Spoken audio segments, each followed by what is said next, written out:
Assalamualaikum warahmatullahi wabarakatuh. Perkenalkan, nama saya Sinta Yuspitasari dari Fakultas Tarbiyah dan Keguruan, Prodi Pendidikan Guru Madrasah Ibtidaiyah. Di sini saya akan menjelaskan mengenai konsep pembelajaran ilmu pengetahuan sosial di sekolah dasar dalam memenuhi tugas ujian komprehensif yang diampu oleh Bapak Baharudin MPD. Nah, di sini yang pertama saya akan menjelaskan mengenai pengertian IPS. Pengertian IPS terbagi menjadi dua, yaitu pengertian IPS menurut bahasa dan pengertian IPS menurut istilah. Pengertian IPS menurut bahasa yaitu berasal dari bahasa Inggris, social study, yang kemudian diterjemahkan ke dalam bahasa Indonesia menjadi ilmu pengetahuan sosial. Sedangkan menurut istilah, IPS bukan hanya pengembangan penguasaan dari ilmu-ilmu sosial saja, melainkan pengembangan dari kompetensi dan rasa tanggung jawab, baik sebagai individu maupun sebagai warga masyarakat. Ilmu pengetahuan sosial merupakan kajian mengenai manusia dengan aspek-aspeknya dalam kehidupan masyarakat. Segala tingkah laku manusia memiliki beberapa aspek, seperti aspek ekonomi, aspek mental, aspek budaya, dan aspek hubungan sosial. Dan dari penjelasan tadi dapat disimpulkan bahwa ilmu pengetahuan sosial merupakan ilmu yang berfokus pada sikap sosial seperti beretitut yang baik dan bagaimana bertanggung jawab terhadap dirinya sendiri maupun terhadap masyarakat. Nah, dengan kita mempelajari ilmu pengetahuan sosial, diharapkan setiap individu mampu bersosialisasi dengan baik, sehingga menjadi manusia yang memiliki empati, simpati, dan kepedulian terhadap masyarakat itu sendiri. Nah, selanjutnya yaitu mengenai pengertian ilmu pengetahuan sosial di sekolah dasar. Pada dasarnya, untuk mempersiapkan peserta didik agar menjadi warga negara yang memiliki pengetahuan, keterampilan, nilai, sehingga peserta didik mampu memecahkan masalahnya sendiri yang menghampirinya, baik masalah pribadi maupun masalah di masyarakat sosial, serta mampu berpartisipasi di lingkungan masyarakat itu sendiri agar peserta didik dapat menjadi masyarakat yang baik. Ilmu pengetahuan sosial di tingkat persekolahan memiliki perbedaan makna. Yang membedakannya yaitu kurikulum pada masing-masing jenjang. Seperti ilmu pengetahuan sosial atau IPS di jenjang sekolah dasar yaitu masih bersifat terpadu, sedangkan untuk ilmu pengetahuan sosial di jenjang SMP maupun di SMA ya pengorganisasian mata pelajarannya sudah mulai terpisah. Pada jenjang sekolah dasar itu pembelajaran IPS erat kaitannya dengan kehidupan nyata. Sedangkan pada jenjang SMP masih kaitannya dengan kehidupan nyata namun terbatas. Nah, untuk jenjang SMA, materi mata pelajarannya mengacu pada sudah mulai dikembangkan. Namun disusun mengacu pada beberapa disiplin ilmu secara terpisah. Selanjutnya, kedudukan ilmu pengetahuan sosial dalam kurikulum di sekolah dasar, yaitu kurikulum di Indonesia mengalami beberapa kali perubahan, termasuk kurikulum IPS di sekolah dasar ini. dari tahun 1947 hingga 2013 yang saat ini sudah digunakan dalam pendidikan di Indonesia yang kita sebut dengan kurikulum 13 atau K13. Nah, dari tiap-tiap perubahan memiliki peningkatan. Nah, perubahannya itu dapat dilihat dari bagaimana guru menyampaikan materi kepada peserta didik dan di mana guru dituntut untuk dapat mengembangkan materi-materi yang akan disampaikan. Untuk selanjutnya, tujuan dan manfaat ilmu pengetahuan sosial di sekolah dasar. Yang pertama yaitu membekali peserta didik dengan pengetahuan sosial yang berguna dalam kehidupan kelak di masyarakat. Yang kedua yaitu peserta didik mampu memecahkan masalah baik dalam kehidupan individu maupun sosialnya.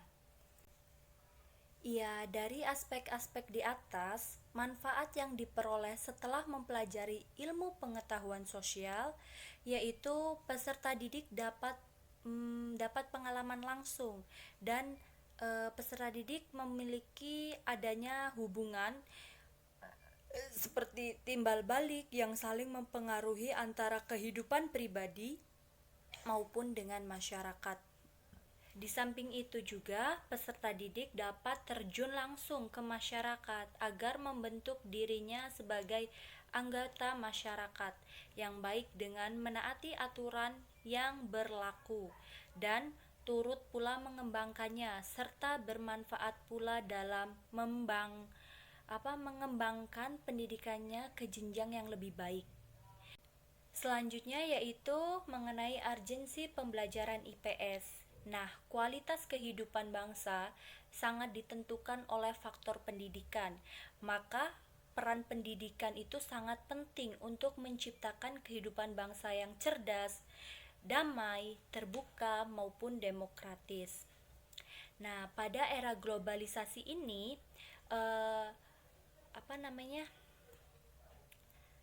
masuknya pengaruh budaya asing yang sangat-sangat cepat melalui media atau informasi seperti televisi dan Android membuat generasi muda mengalami merosotnya moralitas dan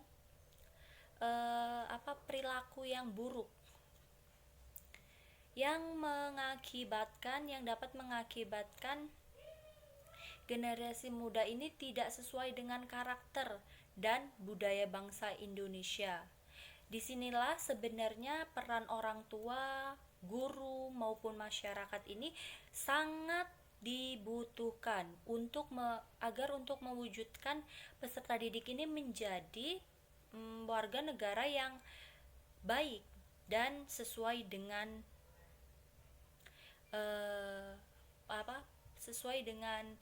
moral dan perilakunya. Ya, selanjutnya yaitu mengenai ruang lingkup pembelajaran IPS. Ruang lingkup IPS ini dibagi menjadi beberapa aspek. Jika ditinjau dari ruang lingkup hubungan, maka ruang lingkup IPS mencakup mengenai hubungan sosial, hubungan ekonomi, hubungan psikologi, hubungan budaya, hubungan sosial, hubungan sejarah, hubungan geografi, dan hubungan politik. Sedangkan jika ditinjau dari segi keluarganya, yaitu dapat berupa keluarga, tetangga, lingkungan hidup, maupun warga masyarakat setempat. Dan jika dilihat dari segi interaksi dapat berupa kebudayaan, politik, dan ekonomi. Selanjutnya yaitu mengenai pendekatan dan metode pembelajaran ilmu pengetahuan sosial. Ya, di sini setiap pendekatan, metode, model maupun strategi bahkan media pembelajaran harus disesuaikan dengan materi yang akan disampaikan agar penggunaannya itu tepat dan dapat menunjang pencapaian tujuan pembelajaran. Seperti sebagai contoh materi yang akan disampaikan yaitu pada kelas 4, tema 4, subtema 2 yaitu mengenai jenis-jenis pekerjaan. Maka, pendekatan dan metode yang tepat adalah pendekatan kemasyarakatan, dan metodenya yaitu adalah role playing. Pendekatan kemasyarakatan yaitu pendekatan yang menjadikan masyarakat sebagai fokus pembahasan. Artinya, semua komponen program diambil dari dan ditunjukkan pada masyarakat sekitar. Selanjutnya yaitu metode role playing. Nah, metode role playing ini yaitu sebuah proses pembelajaran melalui bermain peran yang diharapkan peserta didik dapat mengembangkan pemahamannya melalui berakting. Maka peserta didik di sini harus mampu memahami tujuan dan peran yang akan dimainkan. Untuk itu perlu didiskusikan dengan anggota kelompoknya untuk membangun simpati terhadap suatu nilai. Nah, di sini langkah-langkah metode role playing ini ada 7 langkah, yaitu guru harus menghangatkan suasana dan memotivasi peserta didik. Yang kemudian kemudian dilanjutkan untuk memilih peran. Selanjutnya yaitu menyusun tahapan peran, dan kemudian menyiapkan pengamat dan menentukan pemeran. Setelah selesai bermain, kemudian melakukan diskusi dan evaluasi. Setelah melakukan evaluasi, maka membagikan pengalaman dan mengambil kesimpulan. Role playing ini memiliki kelebihan dan kekurangan. Kelebihan dari permainan metode role playing yaitu dapat berkesan dan tahan lama dalam ingatan peserta didik, sehingga peserta didik dapat tertarik dalam proses pembelajaran, sehingga pembelajaran akan lebih antusias. Nah, untuk kelemahannya yaitu metode role playing ini membutuhkan waktu yang lama dan membutuhkan kreativitas yang bagus, tetapi tidak semua pendidik itu memiliki kreativitas. Di sini saya menggunakan evaluasi pembelajaran tes tertulis, di mana guru memberikan materi yang telah dijelaskan, kemudian dibuat berupa soal dan diberikan kepada peserta didik untuk mengetahui kemampuan peserta didik dalam materi yang diterimanya. Baik, itulah presentasi dari saya. Jika ada kekurangan dan kesalahan, saya mohon maaf yang sebesar-besarnya, dan saya akhiri. Wassalamualaikum warahmatullahi wabarakatuh.